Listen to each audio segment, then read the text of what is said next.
Greetings, everybody. Welcome once again to the RecPoker podcast. I'm your host, Steve Fredlund, and as always, joined by our panel guys. Let's sound off. Who do we got in the house tonight? Andrew Feist is here. Chris Jones, I'm 5x5 on PokerStars and Twitter, if you're looking for me. Radman 50 is Rob Washam in the house. I'm Jim Reid, and you can find me at Hold'em_Steelers. And 5x5, we're always looking for you, Chris, by the way, just for what that's worth. But thanks to our official sponsor, Running Aces Racetrack Casino Hotel, our other podcast sponsors, Learn Pro Poker and Website Amp. This is episode 186, and today we have Adam Friedman. And after the interview, stick around for our panelist round robin. We're going to give some information on what's happening across all of the amazing RecPoker community. But two things real quick we want to bring your attention to. The first is something we've been waiting to bring up for quite a while, and that is the fact that we are officially going to be relaunching rec.poker. By the time you're hearing this, the new site will be up. We've been talking about it for a while. We're super excited. For those of you who are already members, you're going to enjoy this immensely more than the current structure that we're on. If you're not a member, you'll become a member. Trust me, you will. And we're opening this up so it's a free membership to be part of the community. And then we have different levels, so premium content. We'll talk all about that later, but man, it's here, and we're super excited about it. And the other thing that we're pretty excited about as well is on this Wednesday, July 8th, we have our monthly mixed game playing on PokerStars, and we have to try to convince Adam Friedman to play. We'll see if he's available, but we do have a commitment from Chris Moneymaker, so he is going to be jumping into our horse tournament on Wednesday night. So knock him out. We'll give you a shout out on the podcast, and of course bragging rights for the rest of your life. But a couple of really cool things, but we'll talk more about some of that as we get going. Today, as I mentioned, we have Adam Friedman, a good friend of the show. If you've been listening for a while, he was on episodes 153 and 154. It was so great, we had to split it into two episodes. He's a huge fan of mixed games, very accomplished in Hold'em and mixed games. I'll give you a little bit of his resume, but this could go on and on and on. But if you don't know Adam, 3 World Series of Poker bracelets in mixed games. He won his first one back in 2012 in the $5,000 7-card stud high-low. And then he went back-to-back.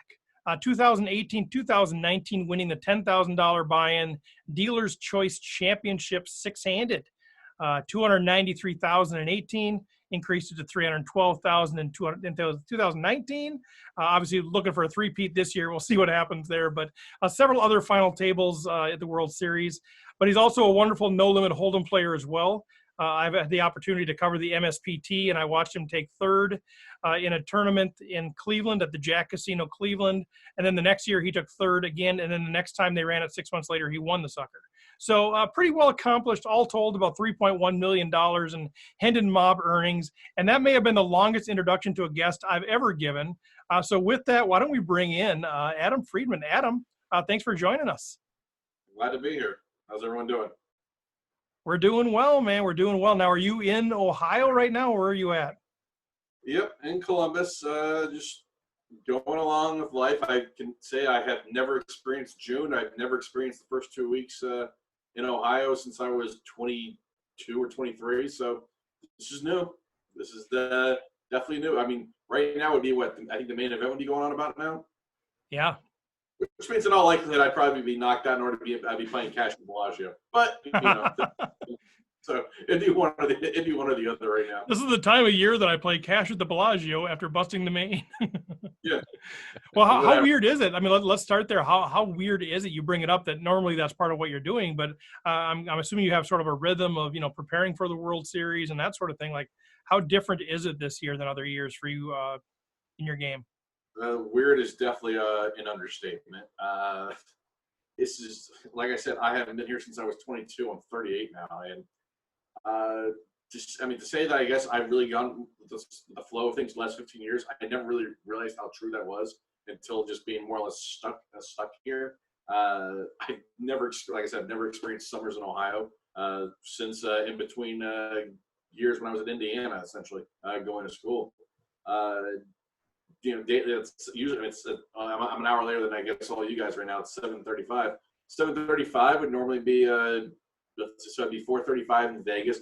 Like I said, I'd either be right now in a cash game in Bellagio, or I'd be, let's see, what would be the second or third level of the main event right now, on what, day 1 or day 2. So it'd be one or the other right now. And then there's always the possibility I'm burned out and I'm taking the day off and I'm just staying in probably the Airbnb I rented, or meeting friends for sushi. I mean, just why not? Because why not? Well, I was going to ask, I mean, is there part of you at all that's sort of like, man, it's kind of nice to have the summer off, or is it, man, no, I really miss this thing? You know what? I can honestly say my initial thought was going to be, yeah, maybe it won't be the worst thing in the world taking the summer off, but like I said, I mean, I still enjoy playing poker a lot.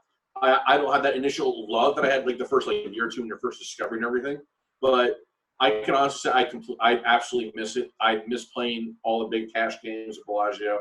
I miss going through the swings, the torture of just getting brutalized, and then the nights where I'm just crushing and I'm just smiling and looking to see whose faces I've devastated. And then and then at the same time, when I do, I mean, I've never played.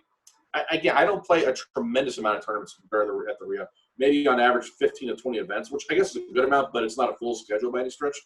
On average, I tend to make about one final table World Series, sometimes 2. But, you know, those are always fun. I mean, to me, tournaments are always great once you get to about the final day. The first day or two, it's like, it's going through the motions. You know, it's hard for me generally to get really excited. Unless it's an event I really, really look forward to playing. The 10K mixed events, they're offered nowhere other than the World Series, and you still get a good amount of people. So when I get the chance to play the dealer's, the 4 events I always play, the dealer's choice, the horse, the stud high, and the stud 8 or better, there's no other time to play those events. And so it's like, I guess if it were like an event every 2 weeks around the country, that'd be one thing, and it would lose its luster. But just because I never get a chance to play these events, those I tend to look more forward to. But besides that, it's the other events, they're great when you get to play them, but it's hard to get excited until you got rid of about 90% of the players. Like, oh, we got a shot, and to maybe do something nice. But until then, I mean, I'll take cash games over all that until you get to about the final 2 tables or so. Okay, the rush of playing down to 1, right? Yeah, I mean, like I said, once you get to the final couple tables, then the excitement really gets there. It's like, oh boy, here we go, we got a shot. And then when you bust out like in 12th or 17th or something, it's like, why was I here? Why was I at Bellagio? Why was I playing cash? It's the worst. I mean, I almost would have been happier if I would have just gotten my brains blown in Bellagio for a better number. It's the absurdity of what we do for a living. You almost have to enjoy some of the torture, some of the losses, which is an incredibly odd thing to say or understand unless you've actually been through the wars, which I believe, which we all have on certain levels. Also, everybody here on the panel, anyone's ever played poker. It doesn't matter how much money you played for, whether a lot to one person might not be necessarily as much as anyone else, but the feeling is still the exact same. Where the torture, it's there. The brutalization, when you come home after a long session, or whether it's you're playing live or online, and then you're going to bed and you can't stop thinking, like, oh my God, what just happened here? And then you're just lying in bed, you can't sleep, and you're, God, I hate this person A. I want to beat him for it. It's just the worst. It doesn't matter if they can beat you out, whether they beat you out of $50 or 10 or 20 grand. It doesn't. It's all the same. Or a free game. We talk about that, like we play these nightly free games, and I 3-handed, I got my queens cracked or whatever, and I was like, no! I mean, it's a free game. Who cares? But yeah, we're in it for the love of the game, right? I especially when you're not playing for a living, definitely, like I said, when you're playing for a living, at the end of the day, it really is for money. There's no question about it. Yeah. Anyone who says otherwise, I can honestly say my respect to them goes down a tiny bit, just because they have absolutely no clue or no realization if this is the path they choose for a living. Those are the people you're just not going to be seeing them or hearing about them 6 months from now, 5 years from now, anything in between, just the way it is. And if you don't approach it like that, if this is what you do for a living, it's got to be about making money. It really does. If this is what you decide to do, like I've always said, I've never recommended anybody to do this for a living. I say, if you got a job, even if you don't necessarily love it by any stretch, which the majority of people don't love their jobs, keep it fun, keep it recreational. And if you make some money on the side, That's terrific. It's terrific. You got a hobby that makes money. I don't know many people that have that. Right. I don't know anybody that can do that. That's really hard to do. That's like what? That's like what? Like 1% of 1% of people, maybe 1 in 10,000. If I had to guess. So yeah, keep it fun when you can. Like I said, when you're doing it for a living, you got to take some of the fun out of it and really just treat it like any other business. It sounds like you're a pretty big Bellagio loyalist. Tell me why that's the best poker room in Vegas, or why you think that? Because I've talked to people who say Aria or Venetian or the Wynn, or why the Bellagio? That's where all the Mexicans are at. Planes. Okay. No, there's no other. If they moved all the games to the Palace Station, then the Palace Station. Fair enough. Yeah. So, and if you were coaching or advising somebody who was about to play in their first horse game ever against a world champion, what would be the first few tips you'd give to somebody who's never played in a horse game ever? I would say, don't feel too bad about losing 15 or 20,000 or something. Chances are you're just really unlucky. And don't feel bad about it. I'm sure you'll just keep coming back, right? I'll come back tomorrow. Yeah. I can't imagine. Like I said, if I was playing someone for the first time right now and they were playing in my games, myself and every other person named basically almost everyone's a pro. The majority of our pros in our games. It's Christmas. It's flat Christmas. The only question is how much money are they going to dump? Is it a lot, or is it going to be an absurd amount? And then usually when you get something like that, you just dumps a ton of money. Somehow, if there's not like a list and it's all like, and like the first, let's say 2 or 3 players that are all superstar players, you'll always see a lot of people just like, it's just whatever now. It'll be the same game as always, but somehow it loses its luster for that day. So you'll see a lot of people just come back. It'll be the same lineup the following day, actually. So, but no, in general, this is what I would always say. The best way I can answer that question, I guess, more correctly or directly, is whenever you're playing in a game, whether it's you're playing with someone that's horse, no limit, or whatever, see if you can spot who you believe the best player is. Try to watch what they're doing when you're in a hand with them, and more importantly, and just to the point when you're not in a hand with them, see what they're doing. What makes them a winning player in that game? And again, it doesn't necessarily mean that person's going to win if they play in a tougher lineup or anything. I just why is person A always beating people X, Y, and Z in this game? And sometimes you can always ask the person the question. Some people are more forthcoming in terms of being honest, and some people might not be. And I understand both sides. Me, it's very dependent on who when there have been people. If I know for a fact, let's say a fish or whatever, if I generally believe they're never going to play the game again, I will answer really every question they want because I want them to play. Because even if I answer it, they're never going to be able to conceptualize everything, but you still want them coming back. If I believe they're every bit as good as me and they don't even realize it, because there have been players I played with, they don't even know they're as good as they are. It's because they might be 1 or 2 things away, and when it all snaps, it's game over. They're just there. And I think that's happened to a lot of people at one point or another in whatever game you've been in. In fact, I'm a real funny, I can say a quick story about me. So I was in LA all of February, like I always am for the LIPC. I think I played one $400 daily tournament deal at Commerce Casino as I was at the Hawaiian Gardens, where all the mixed games right every day during the week. And there's a guy who played for years. He even said, Adam, I swear for years I've always enjoyed playing. You've always been great for I've always enjoyed playing you, but now I can't stand playing with you. It happens to everybody. You say just all of a sudden, just I don't know what 1 or 2 things all of a sudden click, and it's just like I can't stand playing with you. So it happens to everybody on both ends. So it's a good compliment to hear, and people want to hear that occasionally. Just don't lie. That's the ultimate compliment, right? I don't want to play with you, or you see people show disgust when you come to their table. John, did you have something?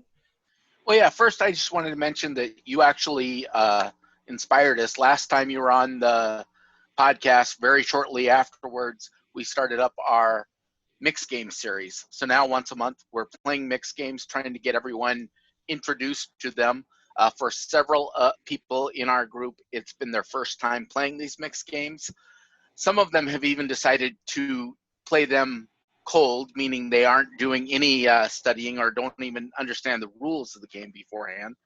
So you can imagine that's kind of fun watching someone who doesn't even know what Badugi is trying to play that. Easy money. Yeah.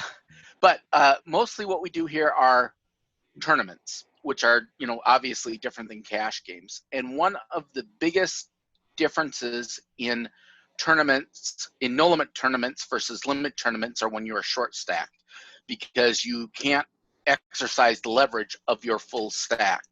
So what advice would you give to people playing a horse tournament, for example, when they become short stacked? How do they adjust with that as opposed to if they were in a no limit tournament? You got to play super tight solid. At that point, every chip you put in it's vital. You need to get those chips back. No, you can't speculate. You just can't. And you really can't do that for the most part when you have a big stack, unless you push the table around, which you can do in certain games easier than others within a mix, whether it's horse or 8-game, 10-game, or dealer's choice. There are games it's easier to do that than others. But when you're short stack, you just got to be prepared. You wait patiently and just hopefully you get that one hand where you get a good amount of your chips, and hopefully you, at a bare minimum, get half your chips back if it's a split pot game, or hopefully you end up scooping. But you just can't get in there with any marginal hit. You just can't get in there with marginal hits to that point. You just can't. You can't afford it. So play tight solid. Hopefully wait for that spot and be very aggressive with it.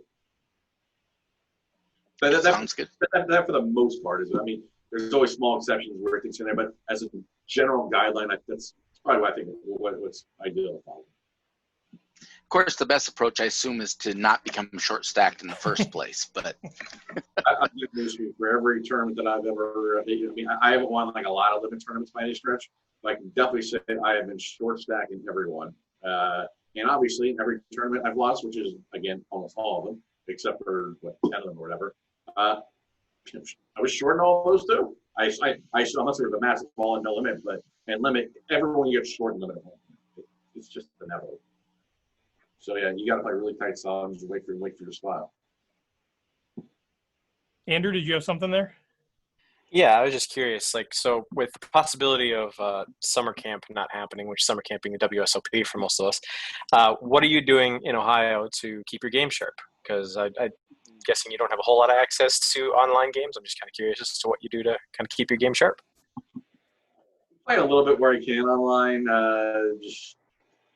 I don't have access. I mean, there's a couple games I can play in, but for the most part, I haven't been playing as much as I would like. But I'm sure eventually, sometime this fall, I'm probably gonna be playing some tournaments and some sites, I guess like ACR or whatever.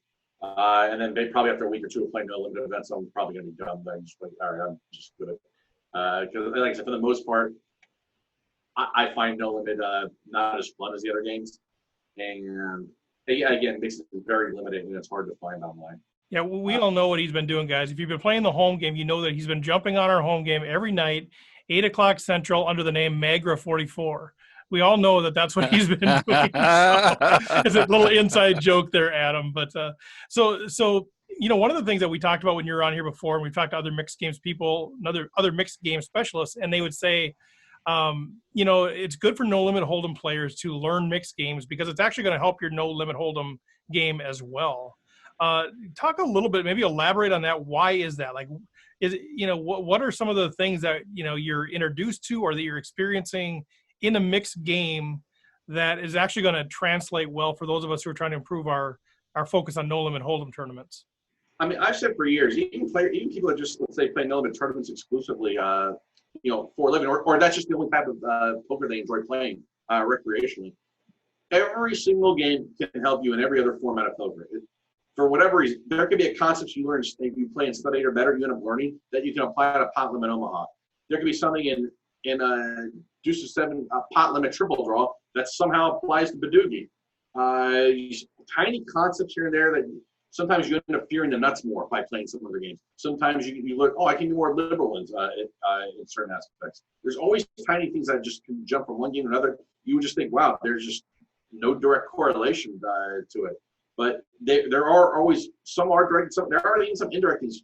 You can't really discover until you actually end up playing. And all of a sudden you start seeing things differently in the games you predominantly play. Like, that's an interesting thought. That's something interesting. I think maybe there's some sort of some sort of a layover there, and some things there are and some there aren't. But you can't know until you actually play. I mean, you can only tell people so many times, but until they actually put in the hours and put in the work, the majority, the overwhelming, I would say over 95% plus, can actually see where there is some crossover between the games. Yeah, one of the places that I recognized that the first time I ever understood the concept of card removal was in 7-card stud. And it's a very common concept. You know, everyone tells you, look at all of the up cards so you know what's been folded later and remember those. And that same concept applies to No Limit Hold'em as well, but it's easier to envision in stud. Correct. Excuse me. That's absolutely correct. And obviously, card removal is even more important in the other two stud games, Stud 8 or better and Raz.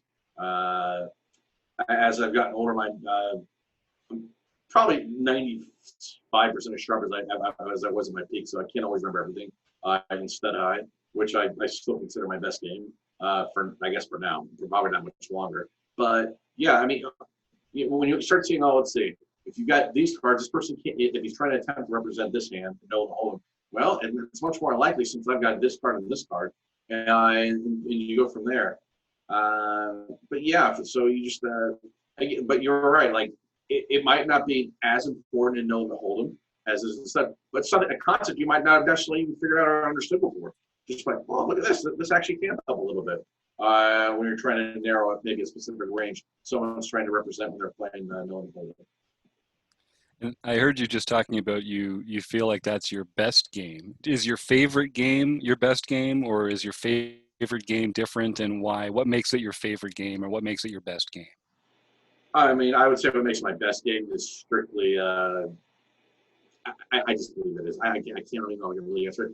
My favorite game is wherever I think the biggest difference between my skill level and the next skill level is, and someone else's skill level is.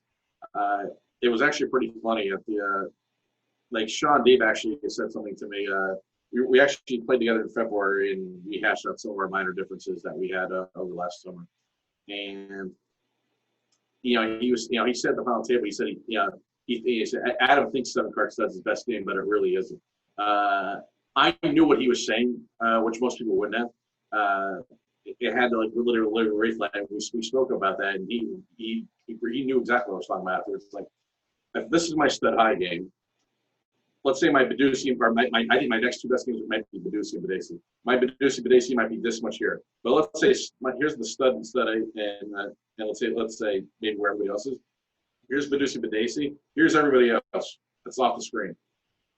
So I think I got a much bigger edge of Badusi and Badesi, even though I believe I'm better in stud high than those two games personally. So I know, you're sort of known, at least the people that I know that know you say, man, the guy studies all the time. Like he'll play the 12-hour tournament, then he goes home and he runs hands. He's looking at hands before day 2 of the tournament or whatever. So I mean, that's my perspective of you, is that, you're studying hard on the felt, off the felt, kind of really when you're into playing, you're really playing hard, all those sort of things. And I think you obviously, you and I have had a few conversations. You've got this natural sort of logical brain. You're also good at psychology. You kind of understand people. So there's sort of this natural gift, but you're working hard. I'm curious what your take is on, for the average recreational player. So let's say, maybe some of them aspire to be pros, but most of us, where we're playing, we want to get better. We want to play a little bit higher, but we just want to get better, keep enjoying the game, with limited time. How should we best spend our time? Is it just playing and getting reps? Is it studying? Is it a combination, or just general principles of how do we improve our game? Or maybe, as you've seen other people that have improved their game, what are the common characteristics of those folks? Well, I'll say I personally approach things differently than the overwhelming amount. So what I wouldn't necessarily recommend what I do for others. I just don't think it's going to be ideal or translate well to most others, because I tend to think things much differently than the majority. But I will say there's no substitute for play. None. Bar none, number one is got to be you put in the hours, plain and simple. You find out what works and what doesn't work. I would assume for the majority of people, the best way, other than that, study when you can. whatever I couldn't even tell you what the best material is out there. I mean, I haven't studied. I mean, it was actually pretty funny. I was looking the other day. Some of the poker. I mean, I've got probably 4 or 5 poker books from way back in the day, from like 20 years ago. I think I even have what was it, 2 + 2 = 4. I don't even remember what that is, like some Slansky book maybe, which obviously doesn't apply anymore. So you want to find more stuff that's more current and stuff like that. The only material that I've ever read that I still believe holds up really well is Chip Reese's section on 7 card set high in the original Super System. I still believe a lot of those principles hold up very well. So you know when you can, read what's out there. And what's great about RecPoker is you guys have you all talk to each other. You're able to figure out you figure out different perspectives. Oh, why is it you play this hand this way? How come you? And then why didn't you play the way person B played it, or why not the way I played it? And you can just bounce ideas off each other. There's some people I occasionally talk to about some of the games. I've never been big into the whole groupthink idea. It just doesn't fit me personally. And like so, the one way that I tend to study, I guess, so to speak, which I know nobody does. And again, I've never studied charts, PIO, or any of that stuff. That's for all the people. Again, I don't think they know all the terms. I don't aspire to play the 100K high rollers. I just don't care to. And it would take me. It probably would take me a while if I was to ever get that good. I'd have to study probably for 6 months straight and not play, which I've got no desire to do. But generally, like I think I've even told you this in the past, Steve. Like what I've done is I'll put some movie or some television show on Netflix, and I literally will run hands out, and I can already see how I'm playing every hand, every position. Which again, I think that's very difficult to do, but somehow I'm able to understand what I would do in a lot of different spots. And I think it's very difficult for probably 98, 99%. I would have guessed that people do, because it's so hard to tell me. How do I know how this person's gonna do it? I just know how I would try to play every hand, every spot based off. I'll say, well, I'm not using this hand, this hand. Well, I got this one. So, I don't normally play, but race and re-race, probably got to fold. So stuff like that.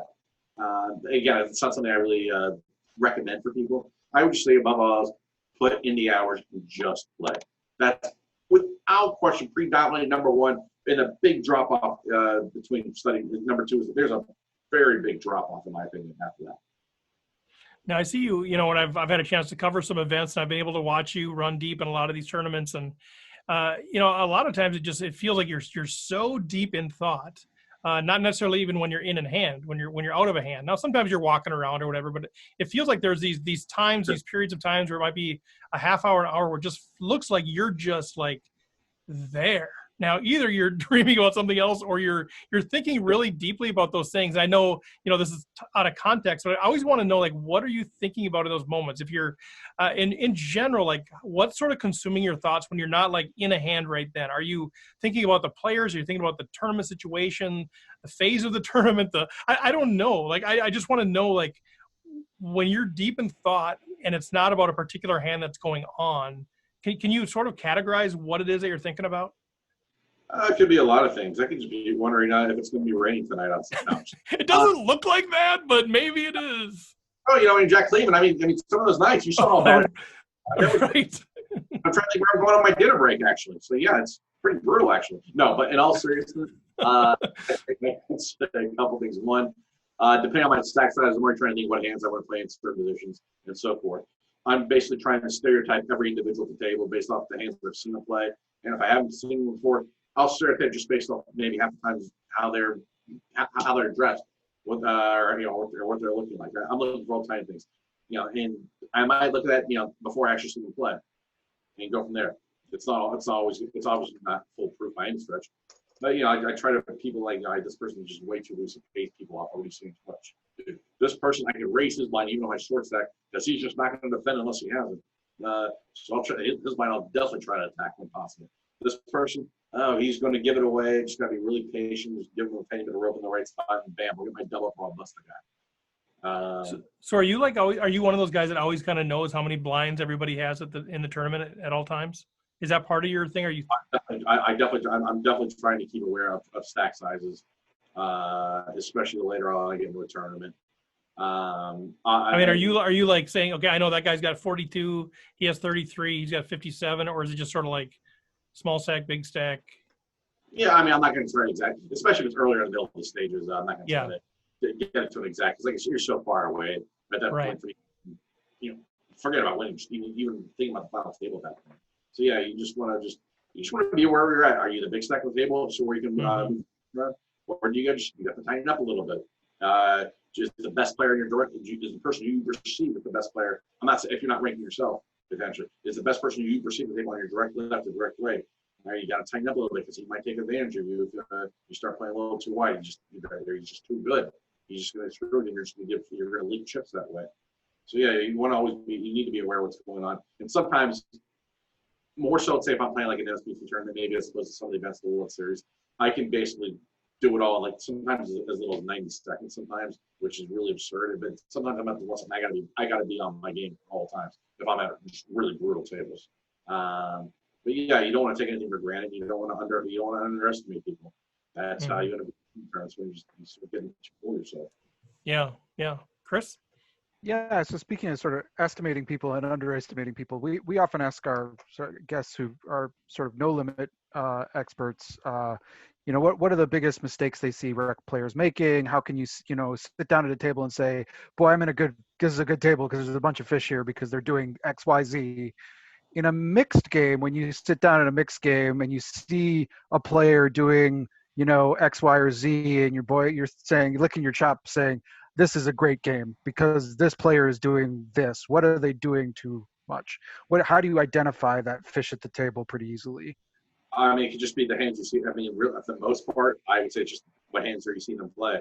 I mean, are they defending picture cards and Raz in a low card races? Are they just playing way too wide? Are they way too tight for living? I mean, where they're just waiting for the absolute nuts. You can still run people over in certain spots of the limit if they're going to allow you to. And again, like in a tournament, like I said, we're talking more of a tournament. When you are the big stack, and especially in some ways, in mixing tournaments, especially limit, I do better against people who are competent as opposed to people who are completely clueless sometimes. Because the people that are clueless, they have no idea they're supposed to play really tight. But the people who are competent know that I got to let Adam run me over here in the spot. It's just the way it is. Because I got to be I have to wait. I really need to wait for my spot. I don't want to take that marginal situation and bang, now I've lost the majority of my stack. I'm on the double, I'm out. So yeah, you need to, in that regard, I've done maybe against like slightly competent players as opposed to maybe players. But those players who, you got to just play much more tighter. You got to play slot because they're going to give their money away, and they're not necessarily giving away. It can be to anybody at the table, so you just can't run them over because they don't know they're not supposed to be run over in certain spots. Any other questions from the panel?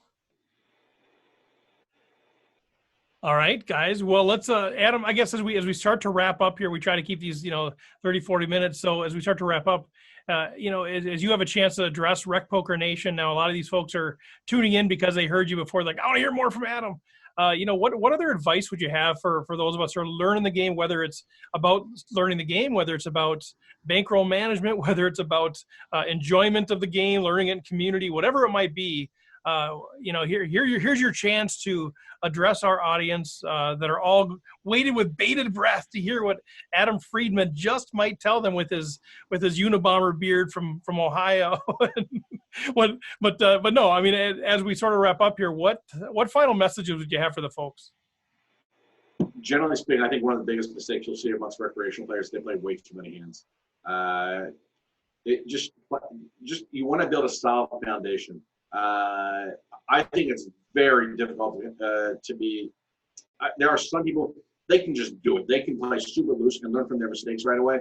But I think that's a very, very small, tiny single-digit percentage of people that can do that. I think you're much better off when you start playing really tight, solid overall.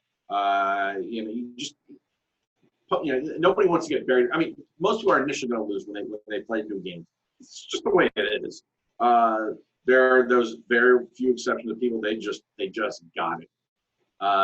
Like when new games get better now, I'm more or less good to go just because I built a solid foundation in terms of how to play most of the game. So if a new game gets invented, whether it's draw related, stud related, flop related, limit, pot limit, no limit, doesn't matter. I've been able to build a foundation of just understanding the basic commonalities in a lot of different games. And I think all you can do is just play really tight stuff. Try not to learn a lot of games at once. It can be way too much. It can be way overflowing. If you want to really stick out one game at a time, even nowadays, I mean, again, it's been in terms of the bigger games, there haven't been too many games in the last 2-3 years that are new all of a sudden. Getting some variation of random stud games. We've got a couple of random new drama games, drama doogie, drama hot deuce 7, drama high. But even then, I mean, there's a basic fundamental process on how to play the games, and you make different adjustments in terms of just understanding. When in doubt, just play tight slot. It's okay if you think the hand's marginal, just fold it initially. Just try to play really tight hands to begin with. Then you can start to open it up a little bit, and then you see, okay, this does work. Maybe it doesn't, and go from there. But maybe this hand, it can work, but only in this situation or two. Whereas, okay, maybe the majority or small certain things, it really doesn't.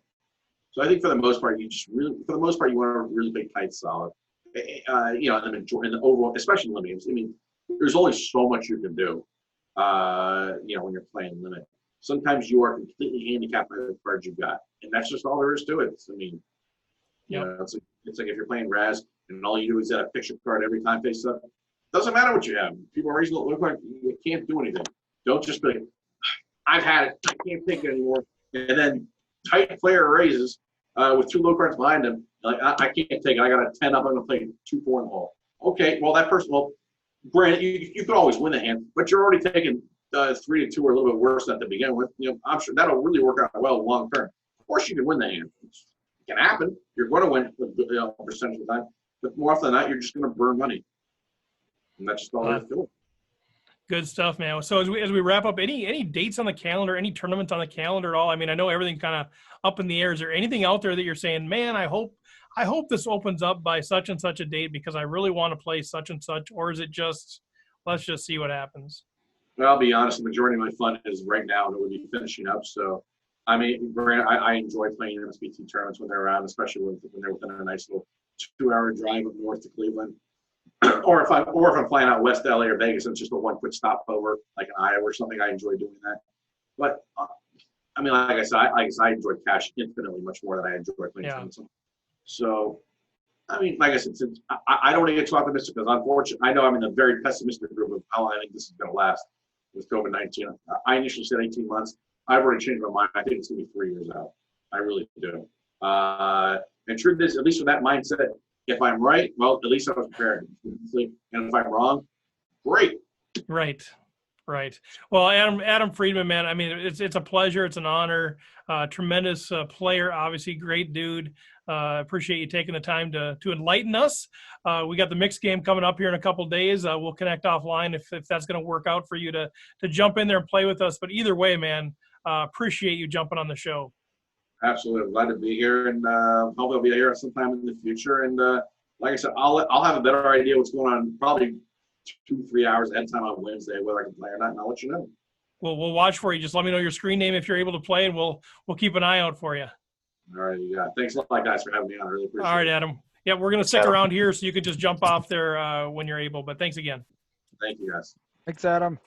Thank you.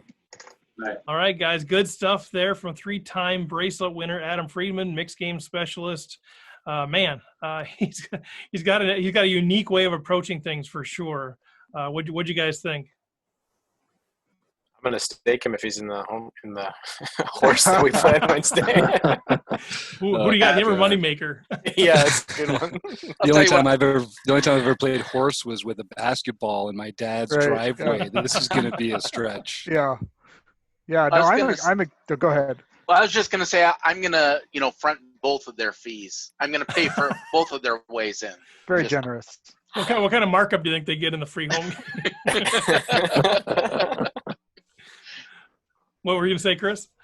Oh, it's always exciting. I know, I'm really trying to sort of learn mixed games just a little bit, but especially in this time, it's kind of hard to find a place to play them except our sort of weekly home games, and it's kind of hard but I am really excited. I think once things open up, I want to try to learn these games, and he's such a good ambassador for them. So it's fun to hear him talk about them.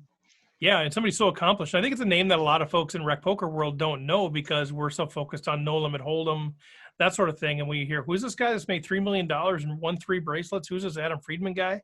Very accomplished. And then, of course, we all know Hendon Mob. That's your tournament statistics. And if he's playing cash, we don't know how much money he's made, but I can tell you from his stats from the MSBT are unbelievably off the hook. Like it's got to be like a 400% ROI given of all the tournaments he's played. It's unbelievable how much success he's had there. So very accomplished, but when you talk to him, he's kind of like he was on the interview. He's kind of like, he's like, wait, where are we going? But man, he's a thinker, boy. It's so deep, and he just kind of gets it. So I think he gets it so quick. It's hard for him to communicate it. Yeah. And I think there's a lot of stuff behind what he's saying that he's not able to relay or doesn't relay. It'd probably go over our heads anyway, but you can tell there's a lot there. I think the way he learns is the reason why he can't articulate as to us what he's really trying to articulate, because he's just learns by playing. He doesn't read books. He doesn't watch videos. He doesn't have a group of people that he thrashes his hands around with. So he's just picking it up and just absorbing it, and it just becomes part of how he thinks about it. But he doesn't really understand how he got there. He just gets there. It's just like almost, I don't know. It's just amazing genius to be able to do that without putting that effort in. If I did that, it would be a very expensive learning process. Exactly. I think that's exactly right. I think he does. I know he'll rewatch like final tables, and he'll just like watch them for hours and hours, and like pausing and just thinking and thinking and thinking and thinking by himself. And so then, he internalizes that. But then he's not a coach. He's not a teacher. So he's not used to articulating it. He just kind of it's become part of him. But I think that's good insight.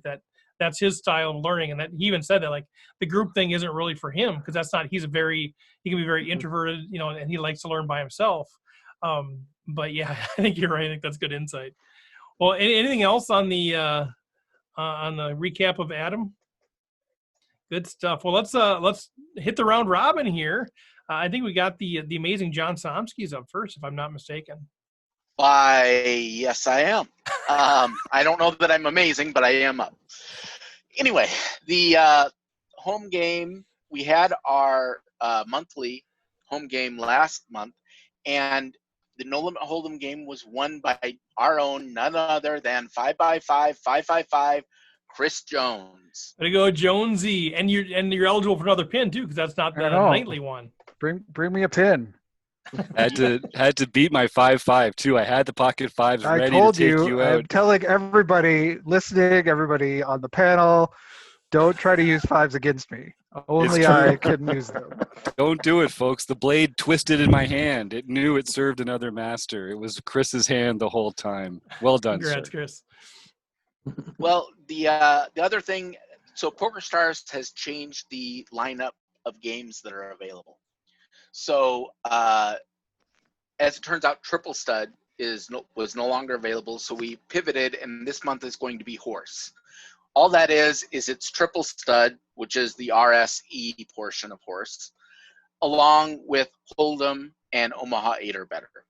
So there are separate videos for Limit Hold'em and Limit Omaha 8 or better, and then you can watch the Triple Stud video for Stud and get all of your information about how to play Horse there. John, how does it rotate around, just real quick, for those of us who are really idiots? You don't need to give us a whole tutorial, but how often does it switch games? It's just whoever misses the shot, the next person gets to choose the shot. There you go. Do you get two chances on the E on the last one? You get two chances? I don't remember how PokerStars does it. Okay. They might do a number of levels. In most casino games, what they do is they play like 8 hands of a game, and then it switches. The main reason why they do hands instead of just levels is because stud hands take much longer than Hold'em, and Omaha takes a little bit longer than Hold'em, although not as long as stud. So if you go by levels, then you'd get shortchanged playing stud. So typically they do a specific number of hands. I'm actually not sure how PokerStars does it themselves. But it'll switch. You'll be playing Hold'em for a number of hands, and then you're going to be playing Omaha 8 for a number of hands, then Raz, then Stud High, then Omaha 8 or then Stud 8 or better. So my goal is to be able to play all 5. I want to play all 5 games. That's my goal. Go ahead, Rob. I have a tip for everybody. I've played that Triple Stud on PokerStars home games before, and we'll be playing Raz, and then it'll switch to Stud. and I won't realize that it's switched. So I'm trying to find this low hand, and everybody else is going for the high. And I'm going, what happened? No. So Yeah, well, pay attention to the table because it says it right on the PokerStars table on your that was my screen. question. Okay, It good. So we says have it a right chance. It there. says So it. pay attention because it really screwed me up. It probably won't give you a ding or a timer or a buzzer or anything. No, It's just it going to just switch it. You just switches. got to pay attention. And you're going Oh. from one stud game to another, so you don't even realize that you switched. No. You know, John's Right, but- always going from one stud game to another. He just lives there. Yeah, I've made that mistake more than once. And, as long as you do it convincingly, sometimes you can even win. Or I've been playing, I thought it was Raz, and then I back into a straight and end up winning stud high or something like that. yeah, So, Go. it's a I lot of wasn't fun. so lucky. Just don't fold. You got to make sure you don't fold if you got that one. All right, the next thing we have on the docket is our June Nightly Tournament of Champions. That's going to be played on July 13th. Right now, everyone has signed up for the home game league except for one person. It's Keck Geek Come on, Jacob. S. So if you know who he is, or if it is you, go ahead and sign up for the league. I think a few people still need to sign up for the tournament, but that's going to be next Monday. I think it's a ploy for him just to hear his name a few times on the podcast. Yeah, and don't forget, this is where you get your chance to win Let's go. the very coveted silver pin. Oh, man. It's mine, baby. Oh, I don't think, has any of the core group won a silver pin? We've only had two. We've had Only Gorov one and then per- Roger there- Shute. Oh, okay. Yeah, Roger Shute won. He's from Maine. He won the May, and then Gorov Aurora from Chicago won the June TOC in early July. Or I mean, April to May, and then May to June. So we've got two silver pins have been awarded. Well, I'm getting this one, so y'all can just stay home on Monday the 13th because it's spoken for. I'm coming. I want it. Well, this Here it is, Jim. particular series is going to be a little bit more difficult than our normal Tournament of Champions because I did not qualify for it. Ooh.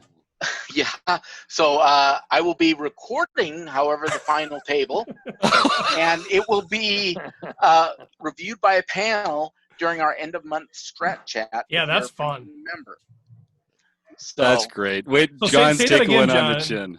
I might have stepped over what you're saying there. Say that again because that's an important. You members out there, you might love this. Say what's happening again. the final table is going to be recorded and reviewed by the panel during our end of month strat chat. So sweet. you're going to be able to see what all of these wizards are doing when they're fighting for the silver pin. And we don't That's record the final table of just the nightly tournament. We record the final table of the Tournament of Champions. That's So by right. the time people have sat down at this table, they're already champions. So by the time they get to the final table, there's even fewer champions than before. So this is going to be some exciting play. And we're actually going to be releasing the video play of the table without any commentary for members just to watch and make their own assumptions. Use this to practice your own street-by-street analysis and stuff like that.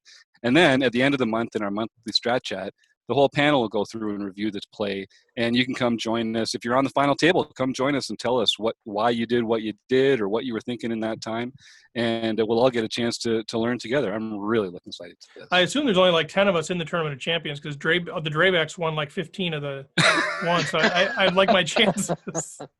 I think actually it was 21 people qualified for it. So Oh, okay.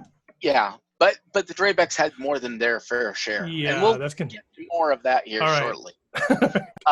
For our RecPoker Nightly series, remember the social distancing series has been rebranded. It is now the RecPoker Nightly series, and it is going to be continuing until further notice. On June 29th, Anciano 1941 Mark Foster won his second nightly series. June 30th, Carl 0621 Carl Anderson won his first nightly series. July 2nd, Witchy Stuff Leda Ligari won her fourth nightly series. July 3rd, Elvis 76 Steve Krebs won his first nightly series title. And then on July 4th, Oreo Milk 444 Owen Drabek won an impressive third nightly series title. However, not to be outdone, his father came along, and on July 5th, Magra 44, Doug Drabeck won his 7th nightly series title. Oh my God! And he's got a mixed game. He's got eight of these suckers. Yeah. That's why I'm saying it's Adam Friedman in disguise. The Drabecks. What are they putting in the water over there? Are those Minnesota boys? Is that They where are. they Oh, yeah. raised? Oh, They're in my home game. God. Or Doug's in my home game. What's the rest of your excuse then? Good Lord. Well, I don't know. those keys on my keyboard are starting to wear out having to type it so Right. often. So I am begging, I am pleading with the entire Rec Poker community. Please bring your A game. We Yeah. have had enough of these Drabeck wins. We all have to play our best against them. Please, please. No, actually, but seriously, this is very impressive. Congrats to both Yeah. of them. Yeah. For sure. And another shout out for Leda, Witchy Stuff from Canada. Yeah. Her 4th nightly series. I think that might be the top Canadian performance, even counting Mike Patrick and all his mixed game winnings It's through close. the season. So we might have a new Canadian royalty, as far as I'm concerned. Pretty exciting Nice. stuff. She's tough. All right. Thank you, John. Awesome stuff as always. How about Andrew? All right. So last time when we did Learning with Partners, was 2 weeks ago. We had Red Chip Poker and Learn Pro Poker. Make sure to check out that video in the premium membership area of rec.poker. All right. And then this Wednesday, July 8th, it's going to be at 6:30 p.m. We're featuring Solve for Why and Learn Pro Poker. And the video session will be released the following week. So once we get that out, it'll be available to the premium membership the following week. So make sure you go check that out. And as always, make sure you can check out rec.poker/resources for all the deals we got with all of our great affiliates out there.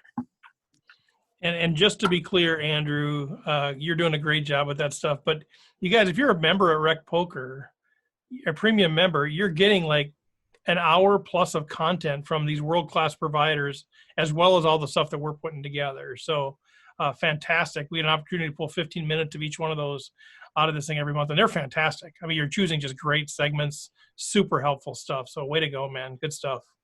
And if premium members do want to show up to those live sessions, they can also suggest aspects of the websites for Andrew to look at next time. So if you are thinking about checking out some of these premier training sites, put a little shopping list together and say, hey, Andrew, I'm kind of curious about looking behind the curtain at what's on in this section here, and that's one of the perks of being a premium Rec Poker member. And you get to be part of the discussion afterwards. If there's something about one of the videos you didn't understand or didn't quite catch, I mean, we have a discussion afterwards too. And sometimes we go down some rabbit holes, but otherwise we have a lot of fun with that too. So that's great. I love those. And it just goes to show, like, you can watch the videos when they're released and you can just catch up on your own time. But if you join us for the segments, you really get a lot out of the interactive aspect of it. And that really has helped me a lot. Robert, how about you? He's got the Somsky thing going on. I'm muted. I wasn't expecting. Not much. We had our second session last Wednesday. Our next session is on the, let's see, what was it? The 15th. Is it Wednesday? Yeah, Wednesday the 15th. Yeah. Wednesday the 15th at 6:30. We'll be going through rules 5 through 7.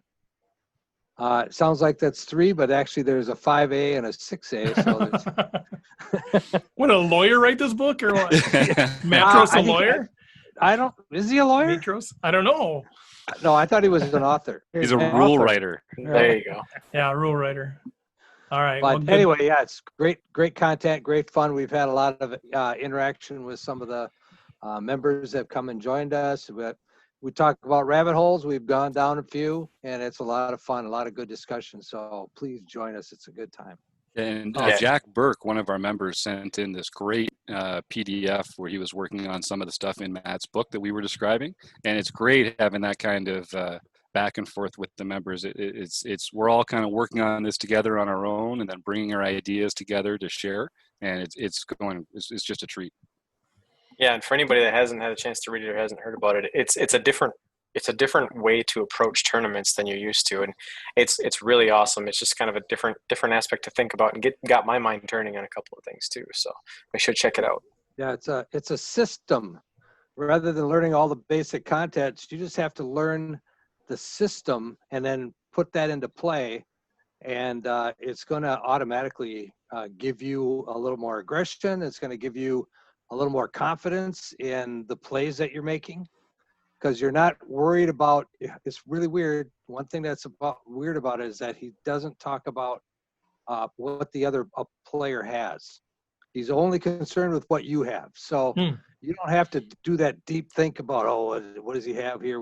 You just know what you have, and then you make their action accordingly. So it's a system. Intriguing, Yeah, it's really kind of interesting. Good stuff. Well, thanks for leading that, Rob. How about you, Chris? Well, so in membership land, obviously with the new website dropping, we're really excited, but the July seminar is going to be live on that new website. So look for that.